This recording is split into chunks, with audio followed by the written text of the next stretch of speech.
চিটাগংয়ের brand ambassador Canadian হোস্টের পর এবার payment ইস্যুতে মুখ খুললেন সে দলের ক্রিকেটার পারভেজ ইমন। পারিশ্রমিকের জন্য লোকাল ক্রিকেটাররাও বিসিবির দ্বারস্থ হবেন।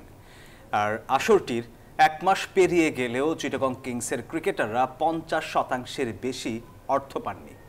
মালিকপক্ষের সাথে যোগাযোগ করেও লাভ হচ্ছে না। এদিকে দলটির স্বত্বাধিকার সাবির কাদের দিলেন ভিন্ন ব্যাখ্যা। সব হিসাবই নাকি বুঝিয়ে দেওয়া হয়েছে বিসিবিকে। চ্যাম্পিয়ন্স ট্রফির মাঝেই চিটাগাংয়ের ব্র্যান্ড অ্যাম্বাসেডর শাহিদ আফ্রিদির অভিযোগ, বিপিএলের পাওনা টাকা না পেয়ে বিসিবি সভাপতি বরাবর মেলও করেছেন তিনি। দলটির হোস্টে দায়িত্ব পালন করা কানাডিয়ান মডেল ইয়াসা সাগরেরও একই অভিযোগ। এবার পেমেন্ট ইস্যুতে মুখ খুললেন সে দলের ক্রিকেটার পারভেজ ইমন। বিপিএল শেষ হয়েছে 1 মাসেরও ওপরে, এখনও পারিশ্রমিক বাকি চিটাগাং কিংসের ক্রিকেটারদের। নিয়ম অনুযায়ী সব পারিশ্রমিক পাওয়ার কথা থাকলেও এখন পর্যন্ত মাত্র 50% অর্থ পেয়েছেন তারা।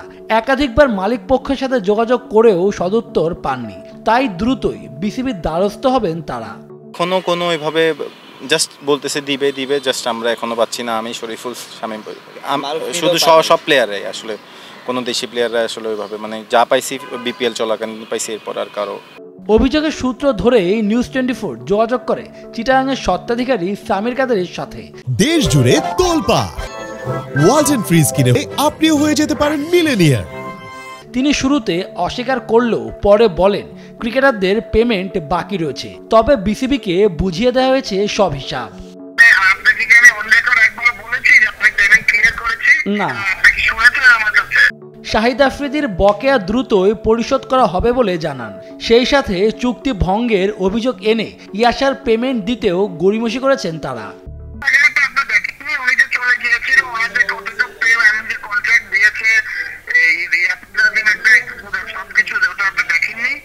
বিপিএলে পেমেন্ট বকেয়া রাখার ঘটনা নতুন কিছু নয়, তবে এবার রাজশাহী ও চিটাগাংয়ে দলটির দায়িত্ব জ্ঞানহীনতা ছাড়িয়ে গেছে অন্য সব আসরকে।